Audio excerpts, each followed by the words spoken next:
ನೆಲದಲ್ಲಿ ಭೂಮಿಯಲ್ಲಿ ಏನಿಟ್ಟಿರ್ತಾರೆ, ಅದು ನಿಧಿ ಇಟ್ಟಿರ್ತಾರೆ. ಆ ನಿಧಿಯನ್ನು ನೋಡುವವರು ಅಂತ ಅದಕ್ಕೊಂದು ವಿದ್ಯೆ ಇದೆ, ಅದನ್ನು ಕಲಿಬೇಕು.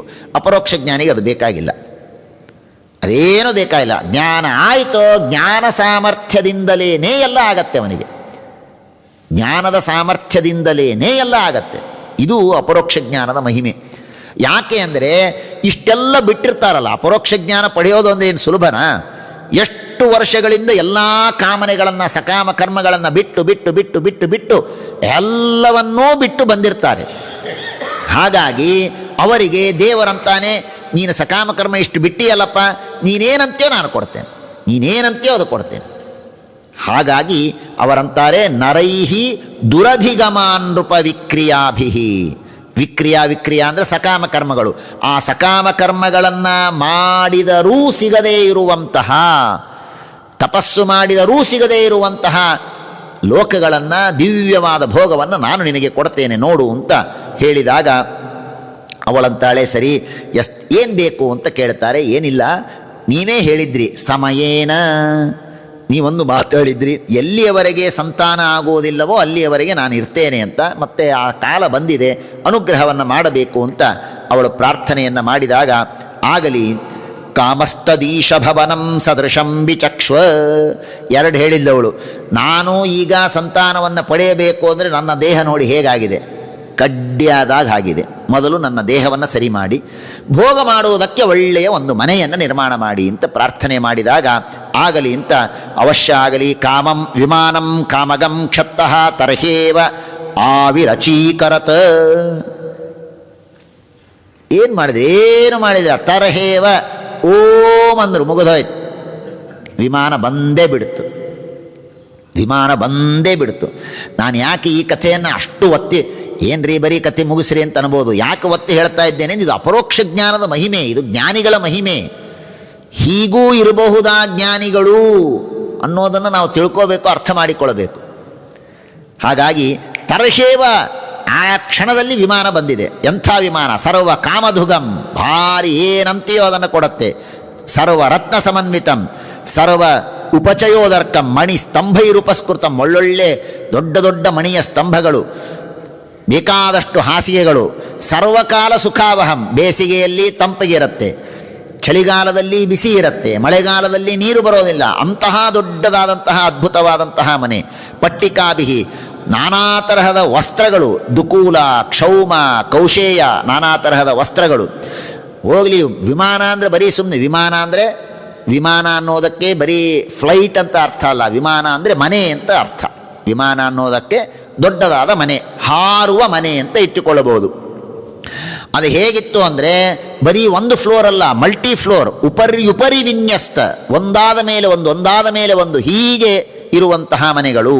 ಬೇಕಾದಷ್ಟು ದ್ವಾಹ ವಿದ್ರುಮ ದೇಹಲ್ಯಾಹ, ಅಲ್ಲೆಲ್ಲ ಹೊಸ್ತಲುಗಳು ಹೇಗೆ ಅಂದರೆ ವಿದ್ರುಮಗಳಿಂದ, ಒಳ್ಳೊಳ್ಳೆ ರತ್ನಗಳಿಂದ ಮಾಡಿದಂತಹ ವಸ್ತ್ರಗಳು, ವಜ್ರದ ಗೋಡೆಗಳು, ಇಂತಹ ಅದ್ಭುತವಾದಂತಹ ಎಲ್ಲ ಮನೆಯನ್ನು ನಿರ್ಮಾಣ ಮಾಡಿ, ಆ ಮನೆಯಲ್ಲಿ ಸರೋವರಗಳು, ಬೇಕಾದಷ್ಟು ಪಕ್ಷಿಗಳು, ಎಲ್ಲ ವರ್ಣನೆ ಬೇಕಾದಷ್ಟಿದೆ.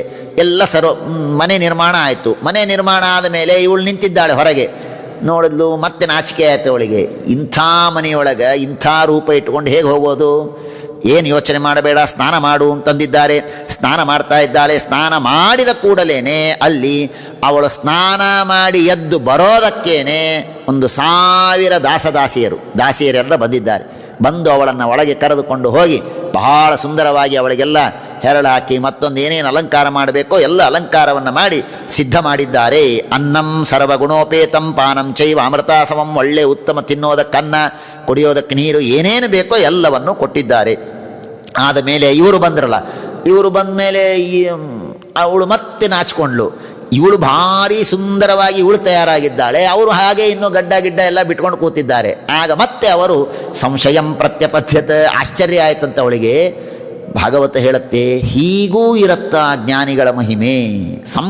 ಸಂಶಯಂ ಅಂದರೆ ಡೌಟ್ ಅಲ್ಲ, ಆಶ್ಚರ್ಯ ಅಂತ ಅರ್ಥ.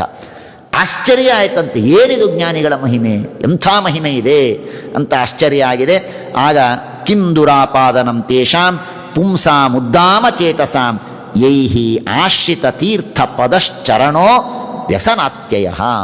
ಭಾಗವತ ತನ್ನ ವರ್ಡಿಕ್ಟ್ ಹೇಳುತ್ತೆ, ಕಿಂ ದುರತ್ಯಯಂ ಕಿಂ ದುರಾಪಾದನಂ. ಏನು ಅಸಾಧ್ಯ ರೀ? ದೇವರ ಪಾದವನ್ನು ನಂಬಿದಂತಹ ಜ್ಞಾನಿಗಳಿಗೆ ಯಾವುದು ಅಸಾಧ್ಯ? ಯಾವುದೂ ಅಸಾಧ್ಯ ಇಲ್ಲ, ಏನೇನೂ ಅಸಾಧ್ಯ ಇಲ್ಲ. ಕಿಂ ದುರಾಪಾದನಂ. ದೇವರ ಭಕ್ತಿಯನ್ನು ಮಾಡಬೇಕಾದರೆ, ದೇವರ ಸ್ತೋತ್ರವನ್ನು ಹೇಳಬೇಕಾದರೆ ಅನೇಕ ಕಷ್ಟ ಪ್ರಸಂಗದಲ್ಲಿ ದೇವರ ಮೊರೆ ಹೋಗಿರ್ತೇವೆ. ದೇವರು ಪರೀಕ್ಷೆ ಮಾಡ್ತಾನೆ, ಫಲ ಕೊಡೋದಿಲ್ಲ, ಕಾಡಿಸ್ತಾನೆ, ಇನ್ನೂ ನಮ್ಮಿಂದ ಸಾಧನೆಯನ್ನು ಅಪೇಕ್ಷೆ ಪಡ್ತಾನೆ, ಎಲ್ಲ ಮಾಡ್ತಾನೆ. ಆದರೆ ಈ ಮಾತು ನಮ್ಮ ತಲೆಯಲ್ಲಿರಬೇಕು, ಕಿಂ ದುರಾಪಾದನಂ, ಕಿಂ ದುರಾಪಾದನಂ. ಏನು ಅಸಾಧ್ಯ? ನಮಗೆ ಸಹನೆ ಇರಬೇಕಷ್ಟೆ. ನಮಗೆ ಸಹನೆ ಇಲ್ಲ, ನಮಗೇನು ಸಹನೆ ಇಲ್ಲ. 40 ದಿವಸ ಪಾರಾಯಣ ಮಾಡು ಅಂದಿರ್ತಾರೆ, 41 ದಿವಸ ಪಾರಾಯಣ ಮಾಡಿರ್ತೇವೆ. ಮಾರನೇ ದಿವಸ ಫಲ ಬಂತೋ ಇಲ್ವೋ ನೋಡ್ತೇವೆ. ಕೆಲವೊಮ್ಮೆ ಬರುತ್ತೆ, ಕೆಲವೊಮ್ಮೆ ಬರೋದಿಲ್ಲ. ಆದರೆ ಕಿಂ ದುರಾಪಾದನಂ, ಈ ವಿಶ್ವಾಸ ಬರೋದು ಬಹಳ ಕಷ್ಟ. ನಾನು ಹೇಳ್ತಾ ಇದ್ದೇನಷ್ಟೇ, ಆದರೆ ವಿಶ್ವಾಸ ಬರೋದು ಬಹಳ ಕಷ್ಟ. ಭಾಗವತ ಅದನ್ನು ತಿಳಿಸಿಕೊಡುತ್ತೆ. ಕಿಂ ದುರಾಪಾದನಂ, ಏನೂ ಅಸಾಧ್ಯ ಇಲ್ಲ, ಯಾವುದೂ ಅಸಾಧ್ಯ ಇಲ್ಲ ದೇವರನ್ನು ನಂಬಿದವರಿಗೆ. ನಂಬಬೇಕಷ್ಟೇ. ಪ್ರೇಕ್ಷಯಿತ್ವಾ ಭುವೋಗೋಲಂ, ಬೇಕಾದಷ್ಟು ಎಲ್ಲ ಕಡೆಗೆ ಎಲ್ಲೆಲ್ಲಿ ದೇವತೆಗಳು, ವಿದ್ಯಾಧರರು, ಗಂಧರ್ವರು, ಕಿನ್ನರರು, ಯಾವ ಲೋಕಗಳಿಗೆ ಎಲ್ಲಿ ನೋ ಎಂಟ್ರಿ ಅಂತ ಇತ್ತೋ ಎಲ್ಲ ಕಡೆಗೆ ಹೋಗಿದ್ದಾರೆ ಇವರು. ಇಂಥದ್ದು ಬಿಟ್ಟಿಲ್ಲ. ವೈಸ್ರಂಭಕ, ಸುರವನ, ನಂದನ, ಪುಷ್ಪಭದ್ರಕ, ಮಾನಸ ಸರೋವರ, ಚೈತ್ರರಥ, ಎಲ್ಲ ಕಡೆಗೆ ಎಲ್ಲ ಸಪ್ತ ಕುಲಾಚಲ ಪರ್ವತಗಳು ಎಲ್ಲವನ್ನು ತೋರಿಸಿಕೊಂಡು ಬಂದಿದ್ದಾರೆ. ಎಲ್ಲವನ್ನು ತೋರಿಸಿಕೊಂಡು ಬಂದಿದ್ದಾರೆ. ತೋರಿಸಿಕೊಂಡು ಬಂದು ಒಂದು ಮಹತ್ವದ ಮಾತನ್ನು ಹೇಳ್ತಾರೆ. ಆ ವಿಮಾನ ಮೇಲೆ ಕರೆದುಕೊಂಡು ಹೋದರಲ್ಲ, ಮೇಲೆ ಕರೆದುಕೊಂಡು ಹೋಗಿ ಕೆಳಗೆ ಬಗ್ಗಿ ತೋರಿಸ್ತಾರಂತೆ. ಪ್ರೇಕ್ಷಯಿತ್ವಾ ಭುವೋ ಗೋಲಂ, ಭೂಮಿಯನ್ನು ನೋಡು, ಭೂಮಿಯನ್ನು ನೋಡು ಅಂತ ತೋರಿಸಿಕೊಡ್ತಾರೆ. ಇಲ್ಲೇನಿದೆ ನೋಡಿ, ಅಬ್ಸರ್ವ್ ಮಾಡಿರ್ಬೋದು. ಭುವೋ ಗೋಲಂ, ಭೂಮಿ ಗುಂಡಗಿದೆ ಅಂತ ಇಲ್ಲಿ ಭಾಗವತ ಹೇಳುತ್ತೆ. ಪ್ರೇಕ್ಷಯಿತ್ವಾ ಭುವೋ ಗೋಲಂ, ಮೇಲಿನಿಂದ ಭೂಮಿಯನ್ನು ಬಗ್ಗಿ ನೋಡು ಅಂತ ತೋರಿಸ್ತಾ ಇದ್ದಾರೆ. ನೋಡಿದ್ದಾಳೆ. ಆಮೇಲೆ ಎಲ್ಲ ಆಯಿತು. ಆದ ಮೇಲೆ 9 ರೂಪವನ್ನು ತೆಗೆದುಕೊಂಡಿದ್ದಾರೆ. ಕರ್ದಮ ಪ್ರಜಾಪತಿಗಳು 9 ರೂಪ, ಆ ದೇವಹೂತಿ 9 ರೂಪ, ಅವಳಿಗೂ 9 ರೂಪವನ್ನು, ತಾವೂ 9 ರೂಪವನ್ನು ತೆಗೆದುಕೊಂಡು ಶತಂ ವ್ಯತೀಯುಃ ಶರದ ಕಾಮಲಾಲಸಯೋರ್ಮುದ. ಎಷ್ಟು ವರ್ಷ? ಭಾಳ ಏನಿಲ್ಲ, ಒಂದು 100 ವರ್ಷ ಭೋಗ ಮಾಡಿದ್ದಾರೆ. ಒಂದು 100 ವರ್ಷ ಭೋಗವನ್ನು ಮಾಡಿದ್ದಾರೆ. 9 ರೂಪವನ್ನು ತೆಗೆದುಕೊಂಡು ಆ 9 ದೇವಹೂತಿಯ ರೂಪದಲ್ಲಿ 9 ಈ ಕರ್ದಮ ಪ್ರಜಾಪತಿಗಳು ತಮ್ಮ ವೀರ್ಯವನ್ನು ಆಧಾನ ಮಾಡಿದ್ದಾರೆ. ಆ 9 ರೂಪಗಳಿಂದ 9 ಹೆಣ್ಣು ಮಕ್ಕಳು ಹುಟ್ಟಿದ್ದಾರೆ. ಅದನ್ನು ತತಸ್ಥಾ ಸುಷುವೆ ಸದ್ಯ. ಮತ್ತೆ ನೋಡಿ, ಇಲ್ಲಿಯೂ ಕೂಡ ಮತ್ತೆ 9 ರೂಪ ಮಾಗಿ ಗರ್ಭವಾಸ 9 ತಿಂಗಳು ಅಲ್ಲ, ಇವರು ಗರ್ಭಾಧಾನ ಮಾಡಿದ್ದಾರೆ, ಮಕ್ಕಳು ಹುಟ್ಟೇ ಬಿಟ್ಟಿದ್ದಾರೆ. ತತಸ್ಥಾ ಸುಷುವೆ ಸದ್ಯ, 9 ಜನ ಮಕ್ಕಳು ಹುಟ್ಟಿದ್ದಾರೆ. ಸರಿ, 9 ಜನ ಮಕ್ಕಳು ಹುಟ್ಟಿದ್ರು, ಹೊಂಟು ಬಿಟ್ರು ಇವರು. ಏನ್ರಿ ಇಷ್ಟೆಲ್ಲ ಖರ್ಚು ಮಾಡಿ, ಇಷ್ಟೆಲ್ಲ ಬಿಲ್ಡಿಂಗ್ ಕಟ್ಟಿ ಎಲ್ಲ ಮಾಡ್ಯಾರ, ಮಕ್ಕಳಾಯಿತು, ಹೊರಟೇ ಬಿಟ್ಟರು. ಹೊರಟೇ ಅಂದರು. ಇವಳು ನಿಂತಲು, ಸ್ವಾಮಿ ಅಂದ್ಲು. ಏನು? ಅಲ್ಲ, ಮತ್ತು ಇವರಿಗೆಲ್ಲ ದಹಿತ ಬಿಸ್ತುಭ್ಯಂ ವಿಮೃಗ್ಯ ಪತಯ ಸಮಾಹ, ಇವರಿಗೆಲ್ಲ ಮದುವೆ ಒಂದು ಮಾಡಬೇಕಲ್ಲ, ನೀವು ಹೊರಟು ಬಿಟ್ಟರೆ ಹೇಗೆ? ನನ್ನೊಬ್ಬಳನ್ನೇ ಬಿಟ್ಟು ಮದುವೆಯನ್ನು ಮಾಡಿಕೊಡಿ. ಏತಾವತಾಲಂ ಕಾಲೇನ ಹ್ಯತಿಕ್ರಾಂತೇನ ಮೇ ಪ್ರಭೋ, ನನಗೂ ಬಹಳ ಸಾಕಾಗಿದೆ, ಬೇಕಾದಷ್ಟು ಭೋಗ ಆಯಿತು, ದಯಮಾಡಿ 2 ಕೆಲಸ ಆಗಬೇಕು. ನೀವು ಹೇಳಿದ್ದೀರಿ ನನ್ನಲ್ಲಿ ಭಗವಂತ ಹುಟ್ಟಿ ತತ್ವೋಪದೇಶವನ್ನು ಮಾಡ್ತಾನೆ ಅಂತ ಹೇಳಿದ್ದೀರಿ, ಅದೊಂದು ಕೆಲಸ ಆಗಬೇಕು. ಇವರಿಗೆಲ್ಲ ಮಕ್ಕಳಾಗಬೇಕು, ಇವರಿಗೆಲ್ಲ ಗಂಡಂದಿರು ಸಿಗಬೇಕು. ಆದ್ದರಿಂದಾಗಿ ದಯಮಾಡಿ ಅನುಗ್ರಹವನ್ನು ಮಾಡಿ. ಸಂಯೋಗ ಸಂಸೃತೇರ್ಹೇತು ಅಸತ್ಸು ವಿಹಿತೋ ನೃಣ ಸಯೇವ ಸಾಧುಷು ಕೃತೋ ನಿಸ್ಸಂಗತ್ವಾಯ ಕಲ್ಪತೆ. ಸ್ನೇಹವನ್ನು ಮಾಡಬಾರದು ಅಂತ ಹೇಳ್ತಾರೆ ನಿಜ, ಆದರೆ ಅಸಜ್ಜನರಲ್ಲಿ ಸ್ನೇಹವನ್ನು ಮಾಡಬಾರದು. ಸಜ್ಜನರಲ್ಲಿ ಸ್ನೇಹ ಮಾಡಿದರೆ ಏನು ತಪ್ಪಿದೆ?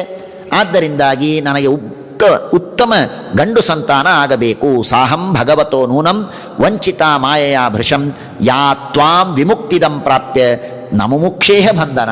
ಅವಳು ಅದೇ ಅಂತಾಳೆ, ಭಾಳ ದೊಡ್ಡ ತಪ್ಪು ಮಾಡಿದೆ. ನಿಮ್ಮಂಥ ಜ್ಞಾನಿಗಳು, ಕರ್ದಮ ಋಷಿಗಳು, ಇಂಥ ಜ್ಞಾನಿಗಳು ಅಂಥವರ ಹತ್ರ ಬಂದು ನಾನು ತತ್ವೋಪದೇಶವನ್ನು ಪಡೆಯದೇನೆ ಬರೀ ಹೆಂಡತಿಯಾಗಿ ನಿಮ್ಮ ಜೊತೆಗೆ ಭೋಗ ಮಾಡಿಬಿಟ್ಟೆ. ಹಾಗಾಗಿ ನನಗೆ ಈಗ ತತ್ವಜ್ಞಾನವನ್ನು ಮಾಡಿಕೊಳ್ಳಬೇಕಾಗಿದೆ, ಯೋಗ್ಯನಾದಂತಹ ಗಂಡು ಮಗು ಆಗಬೇಕು ಅಂತ ಹೇಳಿದಾಗ ಸರಿ ಅಂತ ಭಗವಂಸ್ತೆ ಅಕ್ಷರೋ ಗರ್ಭಂ ಅದೂರಾತ್ ಸಂಪ್ರಪತ್ಸ್ಯತೆ ಆಗಲಿ ಅಂತ ಆಶೀರ್ವಾದವನ್ನು ಮಾಡಿದ್ದಾರೆ. ಆಗ ಭಗವಂತ ಸಾಕ್ಷಾತ್ ಭಗವಂತನೇ ಆ ದೇವಹೂತಿಯ ಗರ್ಭದಲ್ಲಿ ಇದ್ದಾನೆ. ಸ್ವಯಂಭೂ ಸಾಕಂ ಋಷಿಭಿ ಮರೀಚ್ಯಾಧಿಭಿರಭ್ಯಗಾತ್ ಭಗವಂತ ಅವತಾರ ಮಾಡ್ತಾ ಇದ್ದಾನೆ. ಕಪಿಲ ರೂಪಿಯಾದಂತಹ ಭಗವಂತ ಆ ದೇವಹೂತಿಯ ಗರ್ಭದಿಂದ ಹೊರಗೆ ಬಂದಿದ್ದಾನೆ. ಬ್ರಹ್ಮದೇವರು ಎಲ್ಲ ಋಷಿಮುನಿಗಳು ಬಂದು ಸ್ತೋತ್ರವನ್ನು ಮಾಡ್ತಾ ಇದ್ದಾರೆ. ಅಂತಾರೆ ಕರ್ದಮರಿಗೆ, ಏನಪ್ಪ ಪುಣ್ಯ ಮಾಡಿದ್ದೀಯಾ ನೀನು, ಎಂಥ ದೊಡ್ಡ ಪುಣ್ಯ ಮಾಡಿದ್ದೀಯೋ, ಸಾಕ್ಷಾತ್ ಭಗವಂತ ನಿನ್ನ ಹೊಟ್ಟೆಯಲ್ಲಿ ಹುಟ್ಟಿದ್ದಾನಲ್ಲ, ಬಹಳ ದೊಡ್ಡ ಪುಣ್ಯ ಮಾಡಿದ್ದಿ. ನನಗೊಂದೇನು ಸಂತೋಷ ಅಂದರೆ ನನ್ನ ಮಾತು ಕೇಳಿದೆಯಲ್ಲ ನೀನು, ಅದು ಬಹಳ ಸಂತೋಷ. ನಿನ್ನೆಯೂ ಬಂತು ಈ ಮಾತು, ಇವತ್ತು ಹೇಳ್ತಾರೆ. ಏತಾವತ್ತೇವ ಶುಶ್ರೂಷಾ ಕಾರ್ಯ ಪಿತರಿ ಪುತ್ರ ಕೈಹಿ. ಮಕ್ಕಳು ತಂದೆಯ ಸೇವೆಯನ್ನು ಮಾಡೋದು ಅಂದರೆ ಏನು ಅಂದರೆ ಬಾಢಮಿತ್ಯನುಮನ್ಯೇತ ಗೌರವೇಣ ಗುರೋರ್ವಚಃ. ಅಪ್ಪ ಅಮ್ಮ ಏನಾದರೂ ಹೇಳಿದರೆ ಆಗಲಿ ಅನ್ನೋದೇನಿದೆ ನೋಡಿ, ಅದಕ್ಕಿಂತಲ ದೊಡ್ಡ ಪೂಜೆ ಇನ್ನೊಂದಿಲ್ಲ. ಬಾಢಮಿತ್ಯನುಮನ್ಯೇತ, ಆಗಲಿ ಅಂತ ಒಪ್ಪಬೇಕಂತೆ. ನೀನು ಹೂ ಅಂದಿ, ಸೃಷ್ಟಿಯನ್ನು ಮಾಡು ಅಂತ ನಾನು ಹೇಳಿದೆ, ಆಗೋದಿಲ್ಲ ಅಂತ ನೀನು ಹೋಗಲಿಲ್ಲ, ಅವಶ್ಯ ಆಗಲಿ ಅಂತ ಅಂದಿಯಲ್ಲ, ಅದು ನನಗೆ ಬಹಳ ಸಂತೋಷ ಆಗಿದೆ. ಅವಶ್ಯವಾಗಿ ನಿನಗೆ ಅನುಗ್ರಹವನ್ನು ಮಾಡ್ತೇನೆ. ಆ ದೇವಹೂತಿಯನ್ನು ನೋಡಿ ಹೇಳ್ತಾರೆ, ಏಷ ಮಾನವಿತೇ ಗರ್ಭಂ ಪ್ರವಿಷ್ಟ ಕೈಟಬಾರ್ಧನಃ ಅವಿದ್ಯಾ ಸಂಶಯ ಗ್ರಂಥಿಂ ಚಿತ್ವಾಗಾಂ ವಿಚರಿಷ್ಯತಿ. ಸಾಮಾನ್ಯ ವ್ಯಕ್ತಿಯಲ್ಲ ನಿನ್ನ ಹೊಟ್ಟೆಯಲ್ಲಿರುವವನು, ಅವನು ಅವತಾರ ಮಾಡಿ ಎಲ್ಲರ ಅವಿದ್ಯೆಯನ್ನು ಪರಿಹಾರ ಮಾಡಿ ಇಡೀ ಜಗತ್ತಿಗೆ ತತ್ವೋಪದೇಶವನ್ನು ಮಾಡುವಂತಹ ಮಹಾನುಭಾವ ನಿನ್ನ ಹೊಟ್ಟೆಯಲ್ಲಿ ಹುಟ್ಟಿದ್ದಾನೆ ಅಂತ ಹೇಳಿದಾಗ ಬಹಳ ಸಂತೋಷ ಪಡ್ತಾ ಇದ್ದಾರೆ. ಹಂಸೋ ಹಂಸೇನ ಯಾನೇನ ಬ್ರಹ್ಮದೇವರು ಆ ಕಡೆಗೆ ಹೋದರು. ಹೋದ ಮೇಲೆ ಮಕ್ಕಳು ಮದುವೆ ಆಗಬೇಕಲ್ಲ, ಮದುವೆ ಆಗುವುದಕ್ಕಾಗಿ ಬ್ರಹ್ಮದೇವರು ಹೇಳಿದ್ರು, ನೋಡಪ್ಪ ನಿನಗೇನು ಬೇಕೋ ಹಾಗೆ ಕೊಡು. ಯಾರ್ಯಾರಿಗೆ ಇಷ್ಟೆಲ್ಲ ಋಷಿಮುನಿಗಳಿದ್ದಾರೆ. ಬ್ರಹ್ಮದೇವರು ಹೇಳ್ತಾರೆ,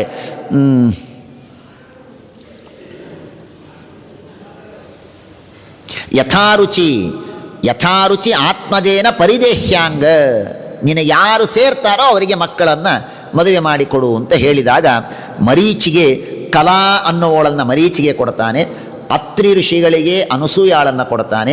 ಅಂಗಿರಸ ಋಷಿಗಳಿಗೆ ಶ್ರದ್ಧಾ ಅನ್ನುವಳ ಜೊತೆಗೆ ಮದುವೆ ಮಾಡಿಸ್ತಾನೆ. ಆಮೇಲೆ ಪುಲಸ್ತ್ಯರಿಗೆ ಹವಿರ್ಭೂ ಅನ್ನುವಂತಹ ಮಗಳನ್ನು ಕೊಡ್ತಾನೆ. ಗತಿ ಅನ್ನುವಳನ್ನು ಪುಲಹರಿಗೆ ಕೊಡ್ತಾನೆ. ಕ್ರಿಯಾ ಅನ್ನುವಳನ್ನು ಕ್ರತು ಋಷಿಗಳಿಗೆ ಕೊಡ್ತಾನೆ.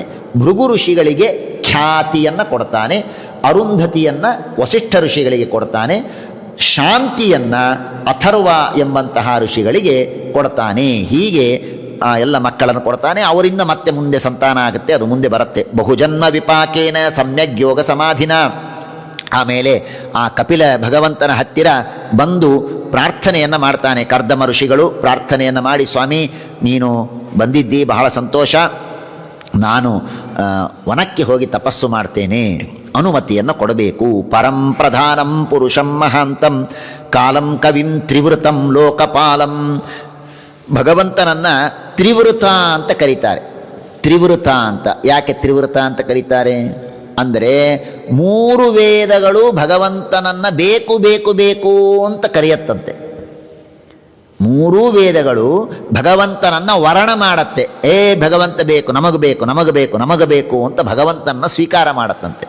ಅಂದರೆ 3 ವೇದಗಳು ಭಗವಂತನನ್ನೇ ಪ್ರತಿಪಾದನೆ ಮಾಡತ್ತೆ ಅನ್ನುವುದಕ್ಕಾಗಿ ಭಗವಂತನನ್ನು ತ್ರಿವೃತ್ ಅಂತ ಕರೆಯೋದು. ಉಳಿದ ದೇವತೆಗಳನ್ನು ಪ್ರತಿಪಾದನೆ ಮಾಡೋದು ಯಾಕೆ? ಏನೋ ಜಗತ್ತಿನಲ್ಲಿ ವ್ಯವಹಾರ ಸಿದ್ಧ ಆಗಬೇಕು ಅನ್ನೋದಕ್ಕೆ ಪ್ರತಿಪಾದನೆ ಮಾಡುತ್ತೆ. ಆದರೆ ದೇವರ ವಿಷಯದಲ್ಲಿ ಹಾಗಲ್ಲ. ಅದು ತಾನೇ ವೇದಗಳು ದೇವರನ್ನು ಸ್ವೀಕಾರ ಮಾಡುತ್ತೆ, ದೇವರನ್ನು ಕರೆಯುತ್ತೆ. ಆದ್ದರಿಂದ ಭಗವಂತನನ್ನು ತ್ರಿವೃತ್ ಅಂತ ಕರೀತಾರೆ. ಆಗಲಿ ಅಂತ ಭಗವಂತನು ಆಶೀರ್ವಾದವನ್ನು ಮಾಡ್ತಾನೆ. ಗಚ್ಚ ಕಾಮಂ, ಅವಶ್ಯ ಹೋಗಪ್ಪ, ನಾನು ನಮ್ಮ ತಾಯಿಗೆ ತತ್ವೋಪದೇಶವನ್ನು ಮಾಡ್ತೇನೆ ಎಂಬುದಾಗಿ ಹೇಳಿದಾಗ ಪ್ರದಕ್ಷಿಣೆಯನ್ನು ಹಾಕಿಕೊಂಡು ಅವನು ಹೊರಡ್ತಾನೆ. ಇಚ್ಛಾದ್ವೇಷ ವಿಹೀನೇನ ಸರ್ವತ್ರ ಸಮಚೇತಸ ಭಗವದ್ಭಕ್ತಿ ಯೋಗೇನ ಪ್ರಾಪ್ತೋ ಭಾಗವತೀಂ ಗತಿ. ಆ ಕರ್ದಮರು ತಮ್ಮ ಉಚಿತವಾದಂತಹ ಎಲ್ಲ ವಿಶೇಷವಾದಂತಹ ತಪಸ್ಸನ್ನು ಮಾಡಿ ತಮ್ಮ ಯೋಗ್ಯವಾದ ಗತಿಯನ್ನು ಹೊಂದಿದ್ದಾರೆ. ಈ ಕಡೆಗೆ ತಂದೆ ಹೊರಟ ಮೇಲೆ ಒಂದು ದಿನ ಕಪಿಲ ಕೂತಿದ್ದ. ತಾಯಿ ಬಂದು ನಮಸ್ಕಾರವನ್ನು ಮಾಡಿ ಅಲ್ಲಿ ನಿಂತು ಹೇಳ್ತಾರೆ, ನಿರ್ವಿಣ್ಣ ಅತಿತರಾಂ ಭೂಮನ್ ಅಸದಿಂದ್ರಿಯ ತರ್ಪಣ ಏನ ಸಂಭಾವ್ಯಮಾನೇನ ಪ್ರಪನ್ನ ಅಂಧತಮಃ ಪ್ರಭೋ. ಅದ್ಭುತವಾದ ಮಾತನ್ನು ಹೇಳ್ತಾಳೆ, ಬಹಳ ಸುಂದರವಾದ ಮಾತನ್ನು ಹೇಳ್ತಾಳೆ. ನಿರ್ವಿಣ್ಣ ಅತಿತರಾಂ, ಬಹಳ ನಿರ್ವಿಣ್ಣ ಆಗಿನಿ ನಾನು, ಏನು ಉಳಿದಿಲ್ಲ, ಬಹಳ ನಿರ್ವಿಣ್ಣ ಆಗಿನಿ. ಎಷ್ಟು ಭೋಗ ಭೋಗ ಭೋಗ ಭೋಗ, ಅಸದಿಂದ್ರಿಯ ತರ್ಪಣ, ಬೇಡ ಬೇಡಾದದ್ದೆಲ್ಲ ಕೊಟ್ಟು ಮುಗಿಸಿದ್ದೇನೆ, ಸಾಕು ಸಾಕನ್ನುವಷ್ಟು ಭೋಗವನ್ನು ಮಾಡಿದ್ದೆ. ಅಷ್ಟೆಲ್ಲ ಭೋಗ ಮಾಡಿ ನಿರ್ವಿಣ್ಣಳಾಗಿದ್ದೇನೆ ಅಂದರೆ ವೈರಾಗ್ಯ ಬಂದಿದೆ ಅಂತ ಅರ್ಥ. ಪೂರ್ಣ ವೈರಾಗ್ಯ ಬಂದುಬಿಟ್ಟಿದೆ. ಯಾಕೆ? ಏನ ಸಂಭಾವ್ಯಮಾನೇನ ಪ್ರಪನ್ನ ಅಂಧತಮಃ ಪ್ರಭೋ. ಸಂಭಾವ್ಯಮಾನ ಅಂದರೆ ಅಚ್ಚ ಮಾಡೋದು ಅಂತ ಅರ್ಥ, ಲಾಲನೆ ಮಾಡೋದು, ಪೋಷಣೆ ಮಾಡೋದು. ಆ ಇಂದ್ರಿಯಗಳ ಸ್ವಭಾವ ಹೇಗೆ ಅಂದರೆ, ನೀವೆಷ್ಟು ಪ್ರೀತಿ ಮಾಡ್ತೀರೋ, ಎಷ್ಟು ಅಚ್ಚ ಮಾಡ್ತೀರೋ ಅಷ್ಟು ಹಠ ಮಾಡತ್ತೆ ಅವು, ಅಷ್ಟು ಹಠ ಮಾಡತ್ತೆ. ಏನ ಸಂಭಾವ್ಯಮಾನೇನು, ಏನು ಮಾತು ಹೇಳ್ತಾಳೆ ನೋಡಿ, ಎಷ್ಟು ಪ್ರಾಕ್ಟಿಕಲ್ ಆದ ಮಾತು. ಸಾಕಾಗಿದೆಯಪ್ಪ ಅಂತ ನಿಮ್ಗೆ ಅನಿಸತ್ತೋ ಇಲ್ಲೋ? ನಿಮ್ಗೆ ಎಷ್ಟಪ್ಪ? ಒಬ್ಬನೇ ಮಗ, ಆ ಒಬ್ಬ ಮಗನೇ ಭಾರಿ ಸಮರ್ಥ ಇದ್ದಾನೆ, ಅಂತಹ ಒಂದು 5 ಜನ ಮಕ್ಕಳು ನಿನಗಿದ್ದಾರೆ ಅಂತ ಇಟ್ಕೋ. 5 ಜನ ಮಕ್ಕಳಿದ್ದಾರೆ, ಮನೆಯಲ್ಲಿ ನೋಡ್ಕೊಳ್ಳಿಕ್ಕೆ ಯಾರೂ ಇಲ್ಲ. ಬೆಳಿಗ್ಗೆಯಿಂದ ರಾತ್ರಿಯವರೆಗೆ ನೀನು ಅವರನ್ನು ಮೇಂಟೈನ್ ಮಾಡಬೇಕು. ರಾತ್ರಿ ಮಲ್ಕೋಬೇಕಾದ್ರೆ ನೀ ಶ್ರೀಧರಿಗೆ ಫೋನ್ ಮಾಡಿ ಹೇಳ್ತೀಯ, ಸಾಕಾಗಿದೆ ಮಾರಾಯ ಇವರು, ಹೇಳ್ತೀಯೋ ಇಲ್ವೋ? ಅಷ್ಟು ನಿನಗೆ ಟೆನ್ಷನ್ ಆಗ್ತದೆ. ಅವಳಂತಾಳೆ, ಈ ಇಂದ್ರಿಯಗಳು ನಮಗೆ ಹಂಗೆ ಮಾಡುತ್ತದೆ ಅಂತಂತಾಳೆ ಅವಳು.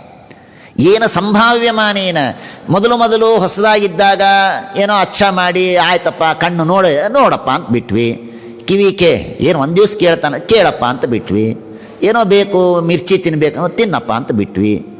ಒಂದು ಸತಿ ಏನು ಬಿಟ್ವಿ ನೋಡು, ಬಿಡಲೇ ಇಲ್ಲವು. ಏನ ಸಂಭಾವ್ಯಮಾನೇನ, ಮತ್ತೆ ಮತ್ತೆ ಅದನ್ನೇ ಕೇಳತ್ತು. ಸಣ್ಣ ಹುಡುಗರು ಬಿಡು ಆಯಿತು ಅಂತ ಕೊಟ್ವಿ 5 ವರ್ಷ ಆಯ್ತು, 10 ವರ್ಷ ಆಯ್ತು, 20 ವರ್ಷ ಆಯ್ತು, 30 ವರ್ಷ ಆಯ್ತು, 40 ವರ್ಷ ಆಯ್ತು, 50 ವರ್ಷ ಆಯ್ತು, 60 ವರ್ಷ ಆಯ್ತು, 60 ವರ್ಷ 70 ವರ್ಷ ಆದರೂ ಸಿಹಿ ತಿನ್ನಬೇಡ ಅಂತ ಡಾಕ್ಟ್ರ್ ಹೇಳಿದ್ರು ಸಿಹಿಗೆ ಆಲ್ಟರ್ನೇಟ್ ನೋಡ್ಕೊಂಡು ತಿಂತೀವಿ ಹೊರತು ಬೇಡ ಹೋಗಲಿ ಈಗಾದರೂ ಬಿಡೋಣ ಅಂತ ಬಿಡೋದಿಲ್ಲ. ಏನ ಸಂಭಾವ್ಯಮಾನೇನ, ಅಷ್ಟು ಲಾಲನೆ ಮಾಡ್ತೇವೆ. ಎಷ್ಟು ಒಳ್ಳೆಯ ಮಾತು! ಅಷ್ಟು ನಾವು ಪ್ರೀತಿಯನ್ನು ಮಾಡ್ತೇವೆ ನಮ್ಮ ಇಂದ್ರಿಯಗಳಿಗೆ. ಹಾಗಾಗಿ ಏನ ಸಂಭಾವ್ಯಮಾನೇನ ಪ್ರಪನ್ನ ಅಂಧತಮಃ ಪ್ರಭೋ, ಪೂರ್ಣ ನನಗೆ ಕತ್ತಲು ಅಜ್ಞಾನ ತುಂಬಿ ಹೋಗಿದೆ, ಅಷ್ಟು ಭೋಗವನ್ನು ಮಾಡಿದ್ದೇನೆ. ಅಥಮೇ ದೇವ ಸಮ್ಮೋಹಂ ಅಪಾಕ್ರಾಷ್ಟುಂ ತ್ವಮರ್ಹಸಿ. ಆದ್ದರಿಂದ ಈ ಮೋಹ ಹೋಗಬೇಕು, ಈ ಮೋಹ ಹೋಗಬೇಕು, ಅದಕ್ಕೆ ನಾನೇನು ಮಾಡಬೇಕು ಅನ್ನುವುದನ್ನು ಹೇಳಿ ಅಂತ ಪ್ರಾರ್ಥನೆಯನ್ನು. ಅಥತೆ ದೇವ ಸಮ್ಮೋಹಂ ಅಪಾಕ್ರಾಷ್ಟುಂ ತಮಾರ್ಹಸಿ ಯೋ ಅವಗ್ರಹ ಅಹಂ ಮಮ ಇತ್ಯೇತಸ್ಮಿನ್ ಯೋಜಿತಸ್ತ್ವಯಾ. ಒಂದು ಮಾತನ್ನು ಇಲ್ಲಿ ಹದವಾರ್ಯರು ಬರೀತಾರೆ, ಬಹಳ ಸುಂದರವಾದ ಮಾತನ್ನು ಬರೀತಾರೆ. ಬಹಳ ಎಚ್ಚರಿಕೆ ಇರಬೇಕು, ನಾವೆಲ್ಲ ಇದನ್ನು ತಪ್ಪು ಮಾಡ್ತೇವೆ. ಸಂಧ್ಯಾ ವಂದನೆ ಮಾಡಬೇಕು, ಗಾಯತ್ರಿ ಜಪ ಮಾಡಬೇಕು. ಗಾಯತ್ರಿ ಜಪ ನಾವು ಮಾಡಲಿಲ್ಲ, ಏನಾಗತ್ತೆ? ಪಾಪ ಬರುತ್ತೆ. ಸಂಧ್ಯಾ ವಂದನೆಯನ್ನೋ ಗಾಯತ್ರಿ ಜಪವನ್ನೋ ದೇವರ ಪೂಜೆಯನ್ನೋ ಮಾಡದೇ ಇದ್ದರೆ ಪಾಪ ಬರುತ್ತೆ. ಇದು ನಮಗೆ ನಿಮಗೆಲ್ಲ ಗೊತ್ತು. ಒಂದು ಮಾತನ್ನು ಯಾದವಾರಿ ಹೇಳ್ತಾರೆ, ಇನ್ನೂ ಒಂದು ಎಕ್ಸ್ಟ್ರಾ ಪಾಪ ನಾವು ಮಾಡ್ತೇವೆ ಅಂತ. ಏನು ಅಂದರೆ, ಉಪದೇಶ ಮಾಡುವ ಗುರುಗಳು ಸಿಕ್ಕಾಗ ಉಪದೇಶವನ್ನು ಪಡೆಯದೇ ಇದ್ದರೆ ಇನ್ನೂ ಹೆಚ್ಚಿನ ಪಾಪ ಬರುತ್ತೆ ಅಂತಂತಾರೆ. ಜ್ಞಾನವನ್ನು ಉಪದೇಶ ಮಾಡುವ ಗುರುಗಳು ಎದುರಿಗೆ ಇದ್ದಾಗ, ಅವಕಾಶ ಇದ್ದಾಗ ತತ್ವಜ್ಞಾನವನ್ನು ಪಡೆಯದೇ ಹೋದರೆ ಇನ್ನೂ ಹೆಚ್ಚಿನ ಪಾಪ ಬರುತ್ತೆ ಅಂತ ಇದೆ. ಆದ್ದರಿಂದ ಕಪಿಲ, ನೀನಿದ್ದೀಯಲ್ಲ, ನಾನು ಈಗ ಉಪದೇಶವನ್ನು ಪಡೆಯದೇ ಹೋದರೆ ಮಹಾಪಾಪ ಬರುತ್ತೆ, ಆದ್ದರಿಂದ ಉಪದೇಶವನ್ನು ಮಾಡು ಎಂಬುದಾಗಿ ಪ್ರಾರ್ಥನೆಯನ್ನು ಮಾಡ್ತಾಳೆ. ಅಹಂ ಮಮಾಭಿಮಾನೋತ್ಥೈಹಿ.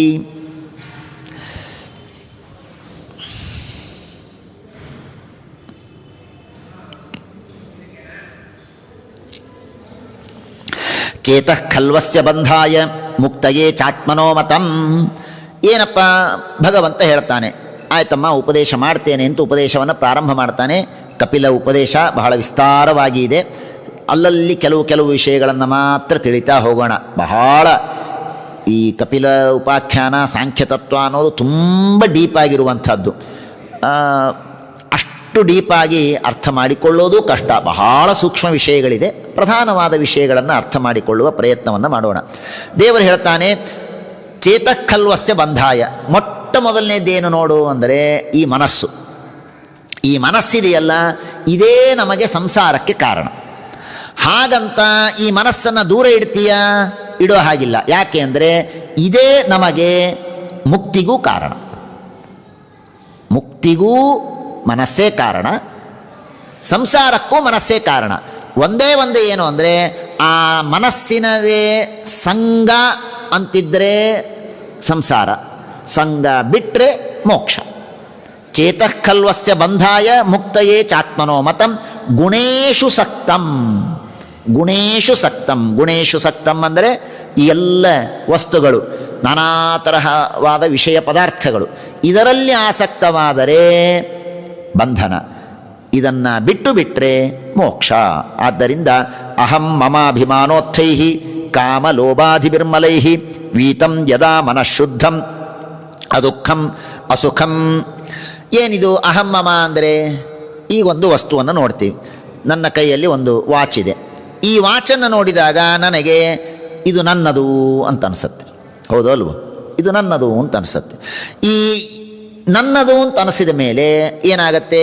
ಎರಡು ಅದರಲ್ಲಿ ಚಾನ್ಸ್ ಇದೆ.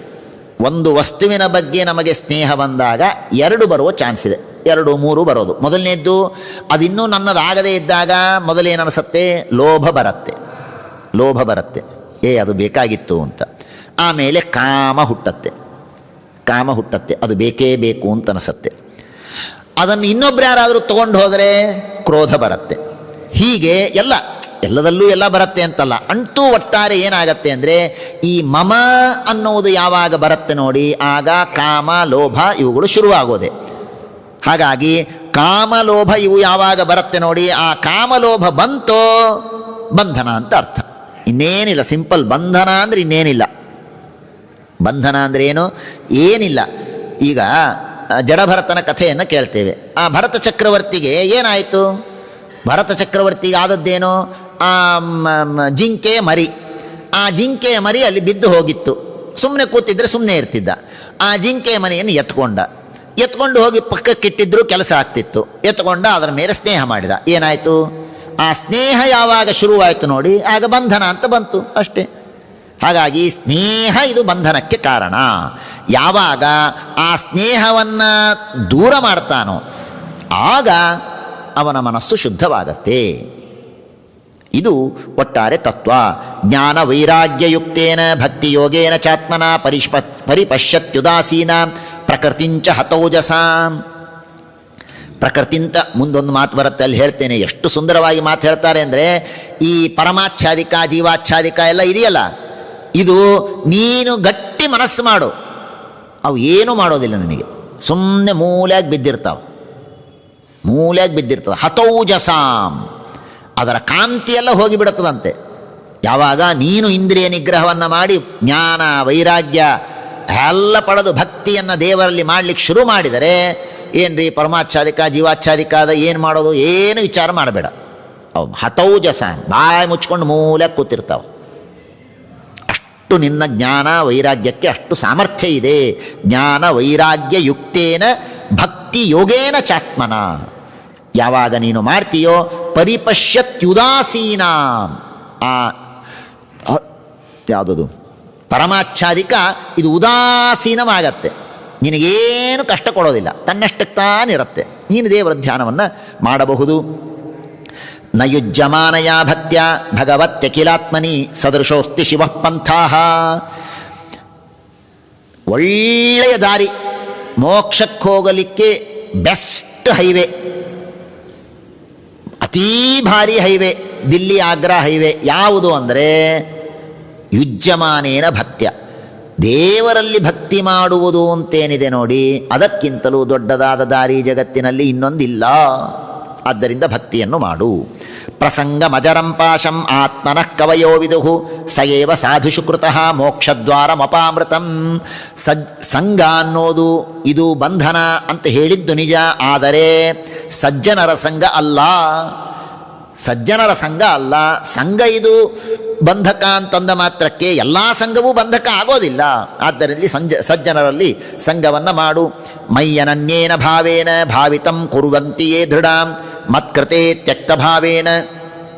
ಅನನ್ಯ ಭಾವದಿಂದ ನನ್ನಲ್ಲಿ ಭಕ್ತಿಯನ್ನು ಮಾಡಬೇಕು. ಏನು ಅನನ್ಯ ಭಾವ ಅಂದರೆ? ಶ್ರೀಮದಾಚಾರ್ಯ ಅರ್ಥವನ್ನು ಬರೀತಾರೆ. ಯಾದೃಶೀ ಮಯಿ ಭಕ್ತಿ ಸ್ಯಾತ್ ತಾದೃಶ್ಯನ್ಯತ್ರ ನೈವ ಚೇತ್ ಅನನ್ಯ ಭಕ್ತಿರುದ್ದಿಷ್ಟ ಮಯ್ಯುದ್ರೇಕಾತ್ ಸಾ ಯಯೈವ ತರೇತ್ ಸ್ಮೃತಿಂ ಮಯಿ ಉದ್ರೇಕಾತ್. ಬಹಳ ಸುಂದರವಾಗಿ ಹೇಳ್ತಾರೆ. ಅನನ್ಯ ಭಾವ, ಅನನ್ಯ ಭಕ್ತಿ ಅಂತ ಬೇಕಾದಷ್ಟು ಕೇಳ್ತೇವಲ್ಲ. ಅನನ್ಯ ಭಕ್ತಿ ಅಂದರೆ ಅರ್ಥ ಏನು? ಇನ್ನೊಬ್ಬರಲ್ಲಿ ಭಕ್ತಿ ಮಾಡಬಾರದು ಅಂತ ಅರ್ಥ ಅಲ್ಲ. ಯಾಕಂದರೆ ಶ್ರೀಮದಾಚಾರ್ಯ ಹೇಳ್ಯಾರಲ್ಲ, ಅನನ್ಯ ಭಕ್ತಿ ರುದ್ರದೇವರಲ್ಲೂ ಭಕ್ತಿ ಮಾಡು ಅಂತಾರೆ, ವಾಯುದೇವರಲ್ಲಿ ಭಕ್ತಿ ಮಾಡು ಅಂತಾರೆ, ಗುರು ಭಕ್ತಿ ಮಾಡು ಅಂತಂತಾರೆ. ಅನನ್ಯ ಭಕ್ತಿ ಅನ್ನೋದಕ್ಕೆ ಅರ್ಥ ಏನು? ಶಬ್ದವನ್ನು ಡಿಕ್ಷನರಿ ತೆಗೆದು ನೋಡಿದ್ರೆ ಅರ್ಥ ಏನಾಗತ್ತೆ?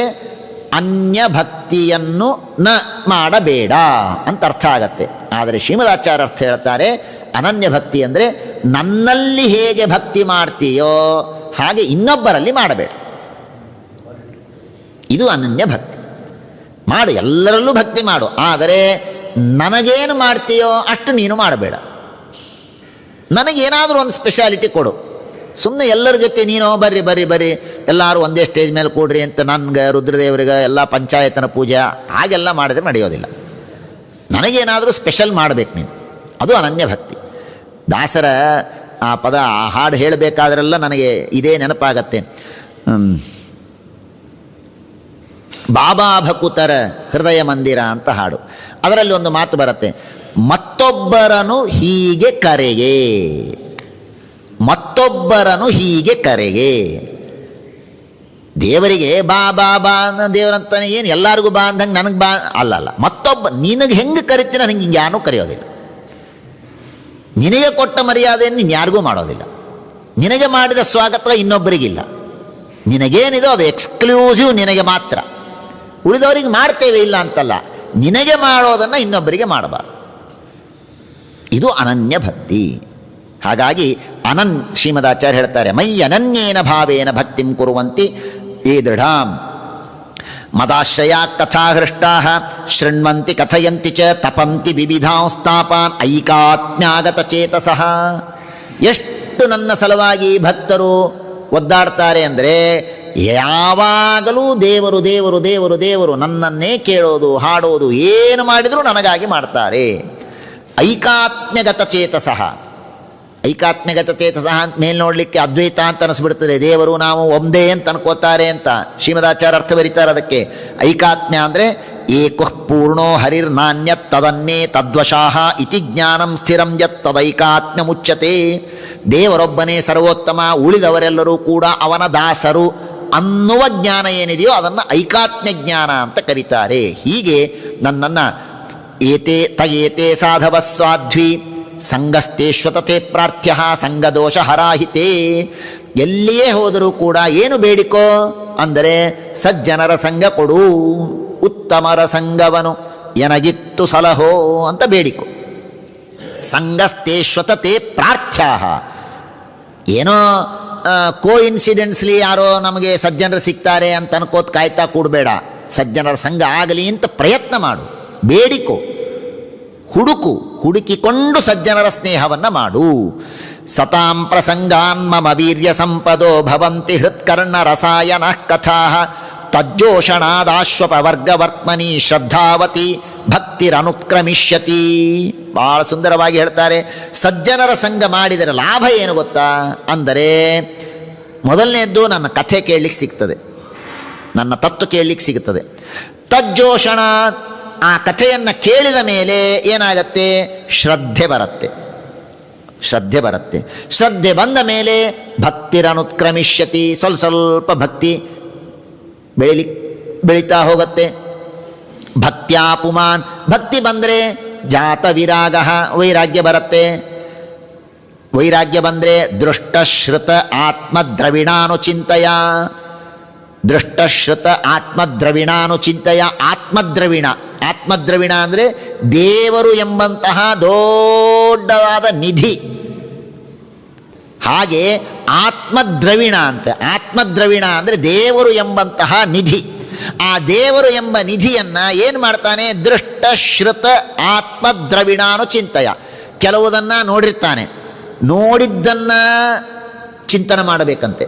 ನೋಡಿದ್ದನ್ನು ನಾವಂತೂ ದೇವರು ನೋಡೋದಿಲ್ಲಲ್ಲ. ಹಾಗಾಗಿ ನೋಡಿದ್ದು ಅಂದರೆ ದೇವರು ಅನುಗ್ರಹ ಮಾಡಿದ್ದನ್ನು ನೋಡಿರ್ತೀವಿ. ಯಾರಿಗೋ ಏನೋ ಕಷ್ಟ ಆಗಿದೆ, ಅವನು ಬಂದು ಹೇಳ್ತಾನೆ, ಇಲ್ಲ ನಮಗೆ ಭಾಳ ತೊಂದರೆ ಇತ್ತು, ವೆಂಕಟೇಶ್ ದೇವರ ಹತ್ರ ಹೋದೆ, ಎಲ್ಲ ಆರಾಮಾಯಿತು. ದೃಷ್ಟ, ಅದನ್ನು ಅನುಭವಿಸಿದಿರಿ, ನೋಡಿದಿರಿ. ಶ್ರುತ, ಕೆಲವರು ಹೇಳ್ತಾರೆ ವೇದಗಳಲ್ಲಿ ದೇವರು ಗಜೇಂದ್ರನಿಗೆ ಅನುಗ್ರಹ ಮಾಡಿದ, ದೇವರು ದ್ರೌಪದಿಗೆ ಅನುಗ್ರಹ ಮಾಡಿದ, ದೇವರು ಅಂಥವರಿಗೆ ಅನುಗ್ರಹ ಮಾಡಿದ, ಇವೆಲ್ಲ ಶ್ರುತ.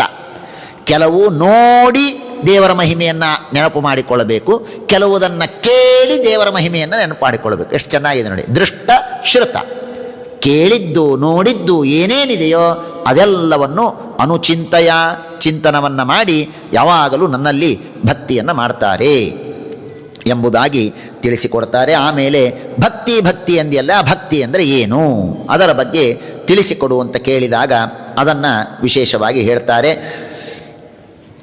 2 ತರಹದ ಜನ ಇದ್ದಾರೆ. ದೇವಾನಾಂ ಗುಣಲಿಂಗಾನಾಂ ಆನುಶ್ರಾವಿಕ ಕರ್ಮಣಾಂ ಸತ್ವಯೇವೈಕ ಮನಸೋ ವೃತ್ತಿ ಸ್ವಾಭಾವಿಕೀತು ಯಾ. ಭಕ್ತರಲ್ಲಿ 2 ತರಹ. ಕೆಲವರು ಮೋಕ್ಷ ಬೇಕು ಅಂತ ಭಕ್ತಿ ಮಾಡುವವರು ಕೆಲವರು ಮೋಕ್ಷವನ್ನೂ ಬಯಸದೇ ಇದ್ದವರು ಕೆಲವರು. 2 ತರಹದ ಭಕ್ತರಿದ್ದಾರಮ್ಮ. ದೇವಾನಾಂ ಗುಣಲಿಂಗಾನಾಂ ಆನುಶ್ರಾವಿಕ ಕರ್ಮಣಾಂ ಸತ್ವಯೇವೈಕ ಮನಸಾಂ ವೃತ್ತಿ ಸ್ವಾಭಾವಿಕೀತು ಯಾ. ಆನುಶ್ರಾವಿಕ ಕರ್ಮ ಅಂದರೆ ಏನು ಗೊತ್ತಾ? ಆನುಶ್ರಾವಿಕ ಕರ್ಮ ಅಂದರೆ ಏನು ಹೇಳಿ? ಅರ್ಥವೇ ಆಗೋದಿಲ್ಲ. ಶ್ರೀಮದಾಚಾರ್ಯ ಅರ್ಥವನ್ನು ಹೇಳಬೇಕು. ವೇದಗಳನ್ನು ಹೆಂಗೆ ಅಧ್ಯಯನ ಮಾಡಬೇಕಪ್ಪ? ವೇದಗಳ ಅಧ್ಯಯನ ಮಾಡುವ ಕ್ರಮ ಏನು? ಗುರುಗಳು ಉಪದೇಶ ಮಾಡಬೇಕು, ಶಿಷ್ಯ ಅನ್ನಬೇಕು. ಪುಸ್ತಕ ಈಗ ಬಂದದ್ದು, ಪುಸ್ತಕ ಅದೆಲ್ಲ ಈಗ ಬಂದಿದ್ದು. ಪ್ರಾಚೀನವಾದ ಕ್ರಮ ಏನು? ಗುರುಗಳು ಉಪದೇಶ, ಇವನು ಕೇಳೋದು. ಅನ್ನೋದಕ್ಕಾಗಿ ಅದನ್ನು ಶ್ರುತಿ ಅಂತ ಕರೆಯೋದು. ಶ್ರುತಿ ಅಂತ ಯಾಕೆ ಕರೀತಾರೆ? ಬರೀ ಕೇಳಿಯೇನೆ ಪಾಠ ಓದಬೇಕದು. ಹಾಗಾಗಿ ಅದನ್ನು ಶ್ರುತಿ ಅಂತ ಕರೆಯೋದು. ಅನುಶ್ರವ ಅಂದರೆ ಗುರುಗಳು ಉಚ್ಚಾರಣ ಮಾಡಿದ ಅನು ಅಂದರೆ ನಂತರ, ಶ್ರವ ಕೇಳಿ ಅಧ್ಯಯನ ಮಾಡ್ತಾರೆ. ಆದ್ದರಿಂದ ಅನುಶ್ರವ ಅಂದರೆ ವೇದಗಳು.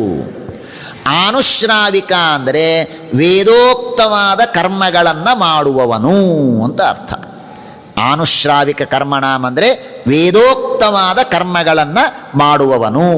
ಯಾವೋ ಅಂತಹ ವೇದೋಕ್ತವಾದ ಕರ್ಮಗಳನ್ನೇ ಮಾಡುವ ನಮ್ಮ ಇಂದ್ರಿಯಗಳಿದೆಯಲ್ಲ, ದೇವಾನಾಂ ಅಂದರೆ ಇಂದ್ರಿಯಗಳು. ಆ ಎಲ್ಲ ಇಂದ್ರಿಯಗಳು ಯಾವುದು ವೇದೋಕ್ತವಾದ ಕರ್ಮಗಳನ್ನೇ ಮಾಡ್ತಾ ಯಾವಾಗಲೂ ಭಗವಂತನನ್ನೇ ಸ್ಮರಣೆ ಮಾಡುವ, ಭಗವಂತನಲ್ಲಿಯೇನೇ ರಥವಾದಂತಹ ಏನು ಇಂದ್ರಿಯಗಳ ಸ್ವಾಭಾವಿಕವಾದದ್ದಿದೆ ನೋಡಿ, ಅದು ನಿಜವಾದ ಭಕ್ತಿ.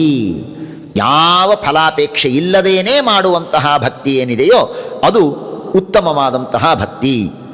ನೈಕಾತ್ಮ್ಯತಾಂ ತೇ ಸ್ಪೃಹಯಂತಿ ಕೇಚಿತ್ ಮತ್ಪಾದ ಸೇವಾಭಿರತಾ ಮದೀಹಾಃ ಯೋನ್ಯೋನ್ಯತೋ ಭಾಗವತಃ ಪ್ರಸಜ್ಜ ಸಂಭಾಜಯಂತೆ ಮಮ ಪೌರುಷಾಣಿ. ಅವರಿಗೆ ಹೋಗಿ ಕೇಳಿ, ನೀವು ಭಜನೆ ಮಾಡ್ತಾ ಇರ್ತಾರೆ, ಎಲ್ಲರೂ ಪರಸ್ಪರ ಭಜನೆ ಮಾಡ್ತಾ ಕೂತಿರ್ತಾರೆ ಜ್ಞಾನಿಗಳು. ಹೋಗಿ ಕೇಳಿ, ಬಾರೋ ಸಾಯುಜ್ಯ ಕೊಡ್ತೇನೆ, ಒಂದು ಸ್ವಲ್ಪ ಇನ್ನೊಂದೆರಡು ಸ್ತೋತ್ರ ಅಂದ್ಬಿಡು, ಸಾಯುಜ್ಯ ಕೊಡ್ತೇನೆ. ನೀವು ಹೋಗು ಅಂತಾರೆ ದೇವ್ರಿಗೆ. ಸಾಯುಜ್ಯ ಬೇಡ, ಏನು ಬೇಡ, ನಾವು ಭಜನೆ ಮಾಡ್ತೇವೆ. ಸಾಯುಜ್ಯ ಕೊಡ್ತೇನೆ ಅದಕ್ಕಾಗಿ ಭಜನೆ ಮಾಡು ಅಂದರೆ ಬೇಡ ಅಂತಾರೆ. ಏನ್ರಿ ಹಾಗಿದ್ರೆ ಉಳಿದವರೆಲ್ಲ ಸಾಯುಜ್ಯ ತಗೊಳ್ಳೋದಿಲ್ಲ. ಶ್ರೀಮದಾಚಾರ್ಯ ಅರ್ಥ ಬರೀತಾರೆ, ಸಾಯುಜ್ಯ ಬೇಕು ಅಂತ ಅವರು ತಪಸ್ಸು ಮಾಡೋದಿಲ್ಲ, ಸಾಯುಜ್ಯ ಬೇಕು ಅಂತ ಸಾಧನೆ ಮಾಡೋದಿಲ್ಲ. ದೇವರು ಸಾಯುಜ್ಯ ಕೊಡ್ತೀನಿ ತಗೋ, ಕೊಡು, ನೀನೇನು ಕೊಡ್ತೀವೋ ಸ್ವೀಕಾರ ಮಾಡ್ತೀವಿ. ಹರ್ಯಾಜ್ಞೆಯ ಏವ, ದೇವರು ಆಜ್ಞಾ ಮಾಡಿದರೆ ಸ್ವೀಕಾರ ಮಾಡ್ತಾರೆ, ಆದರೆ ಅದಕ್ಕಾಗಿ ಅವರು ಪ್ರಯತ್ನ ಮಾಡೋದಿಲ್ಲ. ಇದು ಅತ್ಯಂತ ಉತ್ತಮ ಭಕ್ತರ, ಏಕಾಂತ ಭಕ್ತರ ಲಕ್ಷಣ. ನ ಕರ್ಘಚಿನ್ಮತ್ಪರಾಃ ಶಾಂತರೂಪಾಃ ನಂಕ್ಷಂತಿ ಮೇ ನೋ ಅನಿಮಿಷೋ ಲೇಢಿಹೇತಿ ಯೇಷಾಂ ಅಹಂ ಪ್ರಿಯ ಆತ್ಮಾ ಸುತಶ್ಚ ಸಖಾ ಗುರುಹು ಸುಹೃದೋ ದೈವಂ ಇಷ್ಟಂ. ಭರವಸೆಯನ್ನು ಕೊಡ್ತಾನೆ ದೇವರಂತಾನೆ, ನೋಡಪ್ಪ, ಒಮ್ಮೆ ನನಗೆ ಶರಣು ಬಂದರೆ ಯಾರೂ ಅವನನ್ನು ಏನು ಮಾಡಲಿಕ್ಕೆ ಸಾಧ್ಯವಿಲ್ಲ, ಏನೇನೋ ಮಾಡಲಿಕ್ಕೆ ನಾನು ರಕ್ಷಣೆ ಮಾಡ್ತೇನೆ. ನೋ ಅನಿಮಿಷೋ ಲೇಢಿ ಹೇತಿ, ಕಾಲ ಅವರಿಗೇನು ಭಯಪಡಿಸೋದಿಲ್ಲ, ನಾನು ರಕ್ಷಣೆ ಮಾಡ್ತೇನೆ. ನನಗೆ ಶರಣು ಬರಬೇಕು. ಹೇಗೆ ಶರಣು ಬರಬೇಕು? ಶರಣು ಬರೋದು ಅಂದ್ರೇನು? ಸುಮ್ಮನೆ ಶರಣಂ ಗಚ್ಚಾಮಿ ಅಂತ ಶರಣ ಅನ್ನೋದಲ್ಲ. ಶರಣು ಬರೋದು ಅಂದ್ರೇನು ಹೇಳ್ತಾನೆ. ಯೇಷಾಂ ಅಹಂ ಪ್ರಿಯ, ಅವರಿಗೆ ನಾನೇ ಪ್ರಿಯ ಆಗಿರಬೇಕು. ನನ್ನಷ್ಟು ಪ್ರೀತಿಯನ್ನು ಯಾರ ಮೇಲೂ ಮಾಡಬಾರದು. ಆತ್ಮ, ನಾನೇ ಅವರಿಗೆ ಸ್ವಾಮಿ ಅಂತ ನನ್ನನ್ನು ಚಿಂತನೆ ಮಾಡಬೇಕು. ಸುತಶ್ಚ, ನನ್ನ ಮಗ ಅಂತ ತಿಳಿಯಬೇಕು. ಮಗ ಅಂತ ತಿಳಿಯಬೇಕು ಅಂದರೆ ಅಷ್ಟು ಮಗನ ಮೇಲೆ ಮಾಡುವಷ್ಟು ಪ್ರೀತಿಯನ್ನು ನನ್ನ ಮೇಲೆ ಮಾಡಬೇಕು. ಸುತಶ್ಚ ಸಖ, ನಾನೇ ಅವರಿಗೆ ಸಖ. ಗುರುಹು, ನಾನೇ ಗುರು. ಸುಹೃದ, ನಾನೇ ಗೆಳೆಯ. ನಾನೇ ದೈವ, ನಾನೇ ಇಷ್ಟ. ತ್ವಮೇವ ಮಾತಾ ಚ ಪಿತಾ ತ್ವಮೇವ, ತ್ವಮೇವ ಬಂಧುಶ್ಚ ಸಖಾ ತ್ವಮೇವ, ತ್ವಮೇವ ವಿದ್ಯಾ ದ್ರವಿಣಂ ತ್ವಮೇವ, ತ್ವಮೇವ ಸರ್ವಂ ಮಮ ದೇವ ದೇವ ಅಂತ ಯಾರು ನನ್ನನ್ನು ಉಪಾಸನೆ ಮಾಡಿರ್ತಾರೆ ನೋಡಿ, ಅವರಿಗೆ ನಾನನ್ನು ನಂಕ್ಷಂತಿ, ಅವರನ್ನು ನಾಶ ಆಗಲಿಕ್ಕೆ ಬಿಡೋದೇ ಇಲ್ಲ. ನಾನು ಕಾಯ್ತೇನೆ, ನಾನು ಕಾಯ್ತೇನೆ.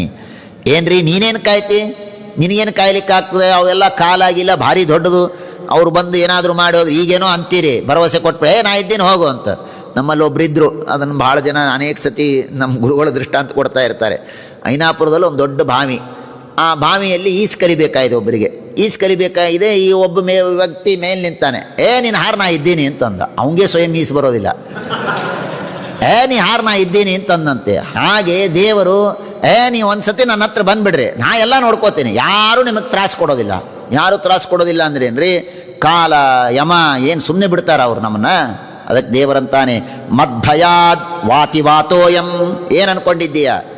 ಗಾಳಿ, ನನ್ನ ಭಯದಿಂದ ಗಾಳಿ ಬರ್ತಾ ಇದೆ ಎಲ್ಲ ಕಡೆಗೆ, ನನ್ನ ಮೀರಿ ಅವನೇನಾದರೂ ಮಾಡಲಿಕ್ಕೆ ಸಾಧ್ಯವಿದೆಯಾ?